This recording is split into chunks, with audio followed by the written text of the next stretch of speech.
If your current brand isn't what you would intend for it to be, why is that? And I know that you may be thinking, well, simply, well, maybe I've failed to live up to the brand I was trying to create. That would be a simple answer, but I think there's much more depth to that. But let's just take it on surface level here to say your brand, if you do have some thoughts of being intentional about it, but currently it's not coming out that way, I would argue that it can be traced back to your core values. Core values are likely how your brand is being created because you're not acting out of random acts. You're not showing up every day in your career and just being a random person who says and does random things. You're doing everything you're doing and saying for a reason. You picked the job you picked for a reason. You show up the way you do for a reason.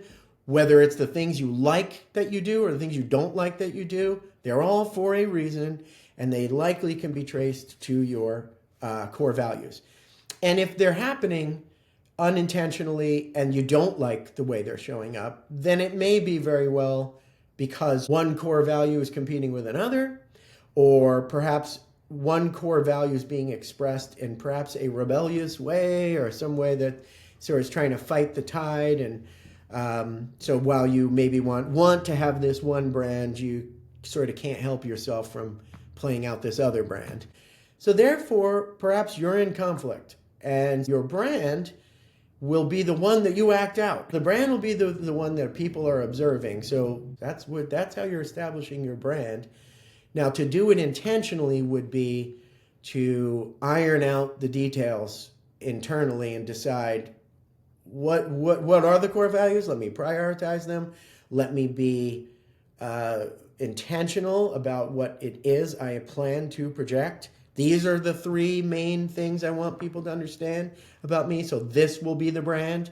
They will know this about me, they will know that about me, and they will know that about me. That's how I will look, sound, feel, and act, to them. That would be very intentional. You would have to be very clear. And of course, you'd have to be consistent and play it out because your brand is what you do and what you say, but not what you wish to do and wish to say or say you will do or say you will, It's not about what you intend. It's about what you actually do. That's what makes the brand.